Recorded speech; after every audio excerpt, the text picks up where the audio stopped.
Then she seemed to understand the look on his face. "Oh, honey, that's just Paul, Mr. Blowfish. He's in my writing seminar." "Mr. Blowfish?" "Blowfish. He'll be back in a minute. Was there something you needed to tell me?" Somehow she could always sense when something was wrong. He told her everything, mostly about Annabeth. Sally forced back cheers for Percy's sake. "Oh, honey, I'm so sorry." "Yeah," Percy said, "and since I can't help them, I guess I'll be coming home." "Percy, as much as I'd love for you to come home and be safe, you must understand. You need to do whatever you believe you have to do." "What do you mean?" Percy asked. "I mean, do you believe you should help save her, and that it's the right thing to do? 'Cause if anything's certain, it's that your heart is always in the right place." "You're saying I should just go anyway?" "I'm saying you're getting too old for me to make your decisions for you. But I'll still support you, even if whatever you do is dangerous." A flushing sound came from down the hallway. "Listen," Sally said.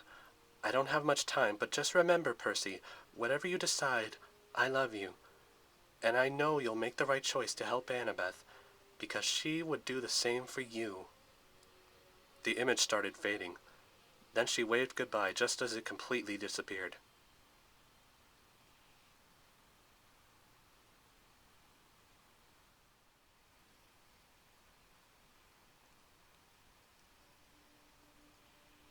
Percy didn't remember falling asleep, but he dreamed about Annabeth in the cavern again, still holding up the giant boulder. "How is our mortal guest?" a deep voice asked. "She's fading," said Luke. "We must hurry." Percy wondered why he would care about whatever happened to Annabeth, but not as much as he wondered whoever the man that Luke was talking to. Whoever he was, his voice was deep, and he was still in the shadows where he couldn't be seen, even by Annabeth. Then someone threw Artemis from out of the shadows with her hands locked in handcuffs. "You heard the boy," the man said. "Now decide." Why didn't Artemis just will the cuffs to disappear? Was it possible to make God-proof cuffs? Maybe it was this place. Then she looked at Annabeth with concern. "How dare you treat a maiden this way?" she said. "She'll die soon, but you could save her," Luke said. "Free my hands. Let me take her burden," Artemis said. Luke raised up his sword, backbiter, and sliced her handcuffs. Artemis ran to Annabeth and took the burden from her shoulders. Annabeth collapsed on the ground, all weak and passed out, while Artemis now held up the giant rock. "I knew you couldn't resist helping a poor, helpless maiden," the man said in the shadows. "Now you shall not get in my way again." "You know nothing of mercy, you swine," Artemis said with anger. "On that we can agree," the man said. "You may kill the girl now, Luke." But then Luke hesitated. Then he tried to convince the man that Annabeth could be used as further bait. No doubt he was referring to the ones who took the quest to help save Artemis. The man in the shadows agreed and said, "Very well, then. She may be kept alive until the winter solstice. After that, if our sacrifices go as planned, her life will be meaningless, as well as all mortal lives." "Yes, General," Luke said. Then he carried away Annabeth and left the goddess alone with the silhouetted man. The man stepped out of the shadows and right in front of Artemis. Percy still couldn't see his face in the dream. "You'll never find the monster you seek," said Artemis. "Your plan will fail." "How such little you know, young goddess," the man said. "Even now your darling attendants begin their quest to find you. They shall play directly into my hands. Now if you'll excuse us, we have a long trip to make. We must greet your hunters and ensure the challenge in their quest."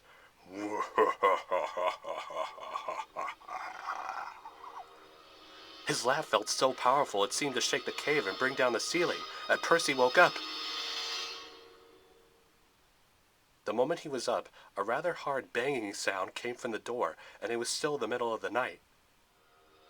Percy picked up Riptide, crept to the door, kicked it open, and there was a black Pegasus. "Whoa, boss," said a voice inside Percy's head. "I don't want to be horse kebab." Percy had seen horses talk to him telepathically before. It was an advantage from being Poseidon's kid, since Poseidon himself invented horses. "Blackjack, it's the middle of the night," Percy said, "and I told you, you don't have to call me boss." "Whatever you say, boss." Blackjack had been kidnapped by Luke during the summer, and even though Percy barely did anything to help free him, Blackjack respected Percy like he was supposed to be his royal servant. Then, some point after that, they met up again, and now he stayed at Camp Half-Blood with the other Pegasi. "Blackjack, you know you're supposed to stay in the stables." "Stables? You see Kyron stay in the stables?" "Well, no," said Percy, "not really." "Anyway, a sea friend needs our help again." Percy turned and took a good long look at his cabin. Then he looked at Annabeth's cap. He wasn't sure, but he had the feeling he wasn't coming back to his cabin for a long, long time. Luckily, he was already dressed when he fell asleep, so he picked up the cap and hopped onto Blackjack. The sun wasn't up yet, but it wasn't all too dark to see. Blackjack hovered over the lake, and Percy jumped down into the icy water. As Poseidon's kid, Percy was a natural. He could breathe underwater and had no worries about the water pressure. He could even see perfectly in the water, even at night. It helped him to see 3 fish horses called hippocampi floating next to a boat on the ocean floor, about 30 or 40 feet deep. There was some kind of animal stuck in the wreckage Percy couldn't make out. He moved in closer and caught a better view of it. The animal was a cow? Literally, it was a baby cow with a fish's back end. It was pinned down by a large wooden beam, and it was going to be even harder because it was also tangled in a big fishing net. As soon as Percy pulled out his sword, the cow freaked out.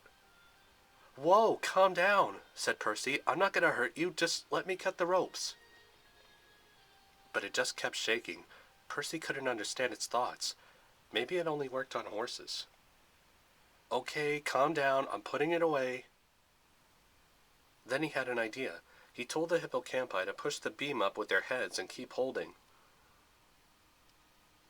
Percy took his time, untangling the neck, section after section, and soon the cow was free.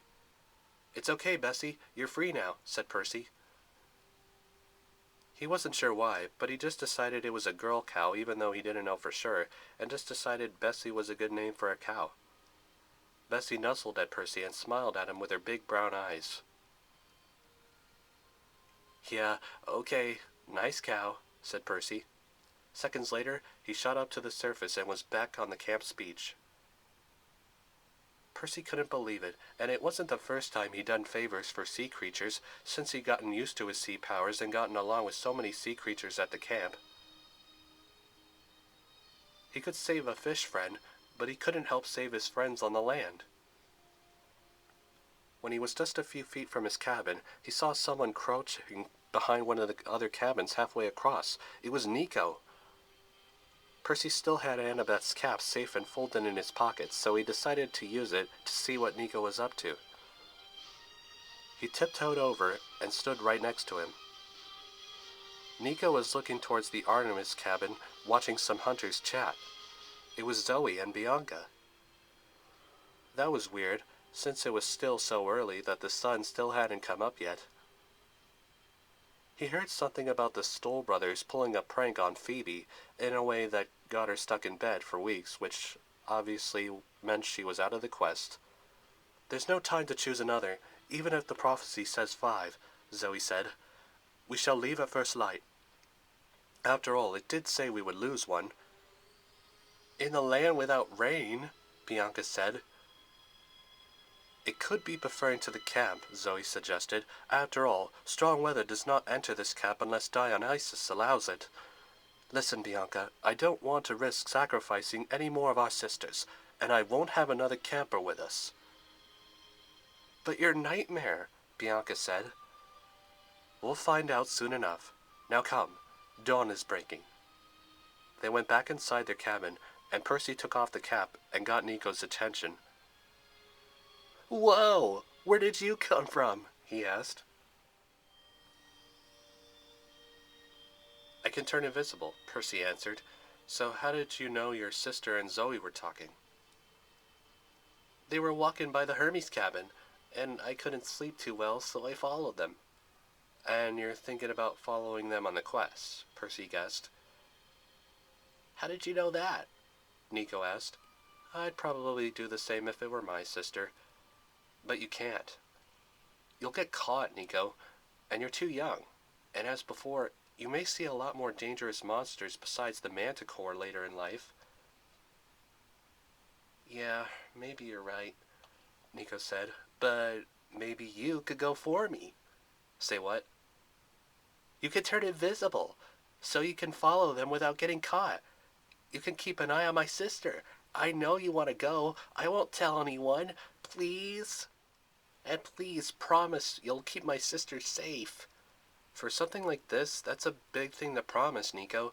Plus, she's got like 3 other people with her. Promise, Nico said. I can only promise I'll do my best, said Percy. But what about Chiron? I mean, he thinks I'll go home, but I can't just leave early. I'll make something up, Nico said.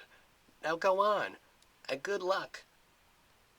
Percy put on his cap again and ran to Half-Blood Hill. The daylight was on its way, and he reached the hill right when the camp's van drove out of sight with the quest group. Percy knew it was crazy. He had nothing but the baseball cap, his sword, and the clothes he was wearing. He wasn't prepared.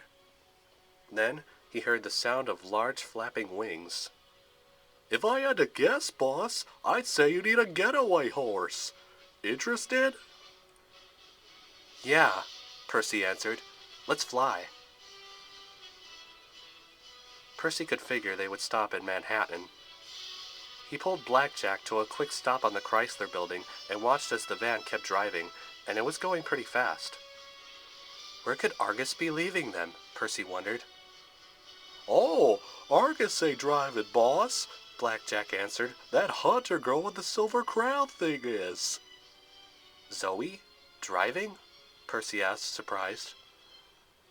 Well, sure, she was immortal, so she might have been much older than she appeared, but she still looked like a kid. Percy wondered what would she do if a cop ever pulled her over. How or what would she explain? Did she even have a driver's license? Or a permit? Well then, let's go, Percy said. Blackjack was about to leap, but then he whinnied in alarm. Something was pulling them back. Percy looked down and saw vines? There were grapevines growing from out of the stone in the building and wrapping around Blackjack's legs to keep them from moving. It was Mr. D.